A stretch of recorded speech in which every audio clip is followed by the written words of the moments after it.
Hello, beautiful.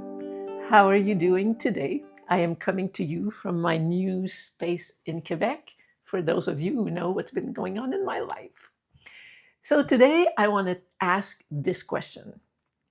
When we feel stuck, are we really? I am going to share with you two examples of things that happened in my life in my recent story to illustrate how we can feel stuck and frustrated and struggling in some areas of our lives and some of our circumstances. And then when I circle back towards the end of the video, I will show you that if we choose to go deeper, if we choose to open our lens, we will realize that we were or we are not stuck at all. So, the first example is that 3 months ago, I made a public promise that I was going to start a new unfiltered series, and I didn't do it. I felt like I broke a contract with myself, and I felt guilty. I felt stuck in my hesitation, in my maybe procrastination, in my lack of clarity, and I felt guilty for my failure to launch and to follow through with a promise, which I am someone who, when I make a promise or I state something, my word to myself and to others is very important. So that wasn't a good feeling. A little bit later, almost at the same time as this, I was trying to find a home in Massachusetts. My lease was coming up and I had to find a new place. And for me, it was very clear that I needed to find another home in Massachusetts. And I was very creative, and my creativity has always yielded great results. And nothing happened. And I had 2 weeks left before I had to be out of the house where I was, and nothing happened. Needless to say, I was feeling stuck. I was feeling betrayed by the powers that be.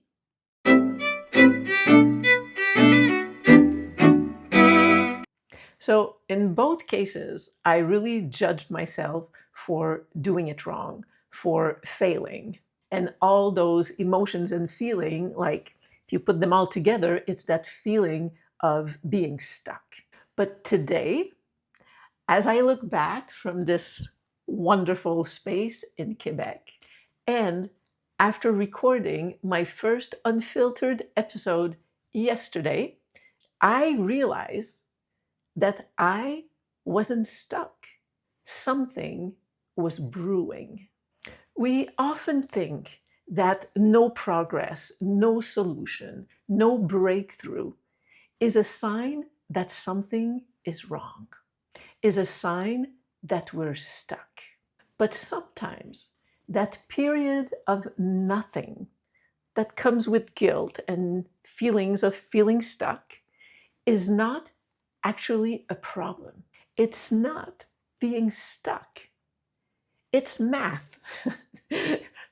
Follow me with that. It's math blended with a little bit of divine wisdom. Let me explain. There's a metaphor that I really like. I think I wrote some of it. I think I did. Hang on. I mentioned it somewhere in my book.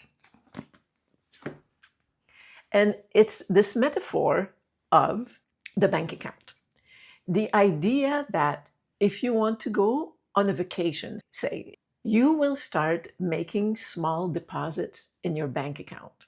And as much as you would like to take that vacation earlier than it is planned, you won't be able to, because the deposits need to add up until one day you can cash out and there it is, you have the money for your vacation.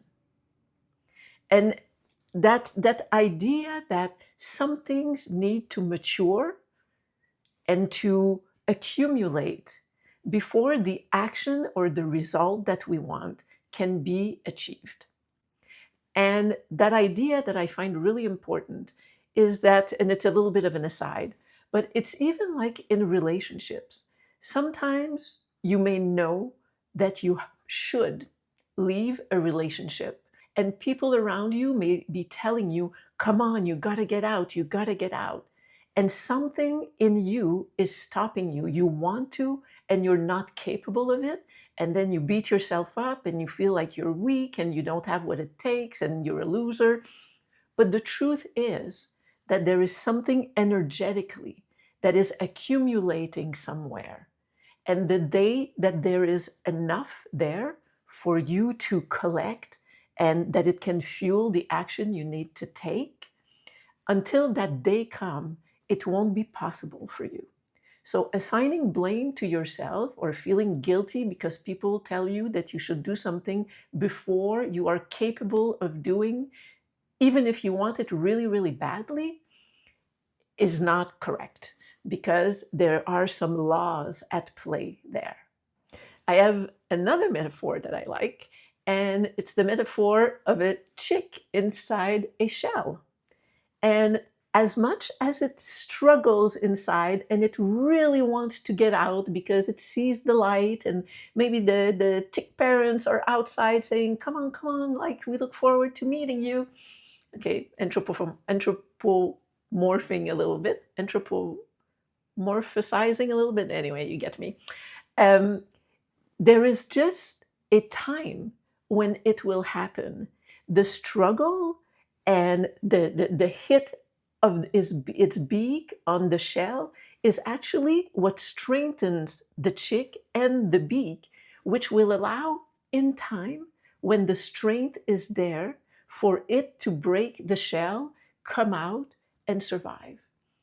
And if it had been done earlier, if it had been forced from the outside, or if for some reason the chick had tried to do it ahead of time, it would not survive the outside, it would not survive the change. So even if we are impatient as human, it is one of our great abilities. There is a question of timing, and it is often a timing of wisdom or a timing of resources. And it applies to, I think, I don't know, I would say all of the circumstances in our lives. Things come when they are ready to. Sometimes it can be really frustrating. I'm on you with that. I'm with you in that. But it is the truth. I want to bring you to a concept, I guess, an idea. And to do that, I want to start with sharing that we have been taught in spiritual and personal growth to look to the past, to find what is broken, and to fix it in order to move into the future. It's a little bit like considering ourselves like a car engine that needs to be fixed. If not, it won't start and it won't be able to move forward. The bottom line, if it's not moving, there must be something to fix. And we have kind of been, we have learned to treat ourselves as that kind of a project. But what if we aren't? What if we're not a project and we're more of a frequency? What if we get unstuck through presence? What if we don't need to fix our way into our future?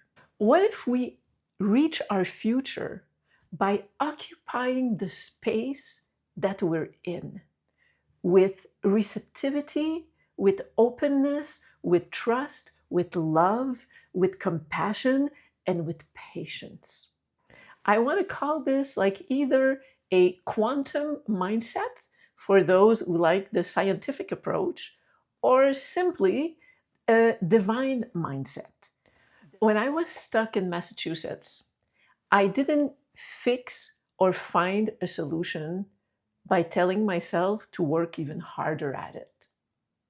One morning, I decided to go for a walk on the beach, and I intentionally shifted my presence to a feeling of ease, trust, and openness. I very consciously decided to shift from control, because nothing was working that was in my control, to peace.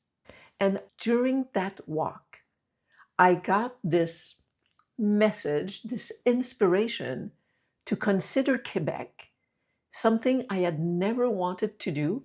That's a whole different story. But in that state of openness, I received the message. I got home, I looked, and within a couple hours, I had found this place with ease. And the whole process brought me peace. The whole idea is that it was not about fixing, it was about an alignment with something more true, more harmonious, more divine. This morning, when I posted about my unfiltered #1, I went back through my post where I had announced that I was going to start this 3 months ago. And I was struck by the fact that I knew exactly what I wanted. It felt aligned. I declared it. But then I beat myself up because it didn't happen when in my human mind, I thought that it was supposed to happen. There was no failure. There were crickets, but no failure. And the crickets didn't mean that nothing was happening. Something was maturing in the background of my mind. So, my darling, if you're sitting there watching, feeling like you're failing at your own version of a 3 months ago contract that you made to yourself, or at a failed promise that you made to yourself, or if you're feeling at an impasse with something, a circumstance in your life that you're beating your head against the wall and you're doing everything you can and you feel stuck because nothing is happening, don't beat yourself up.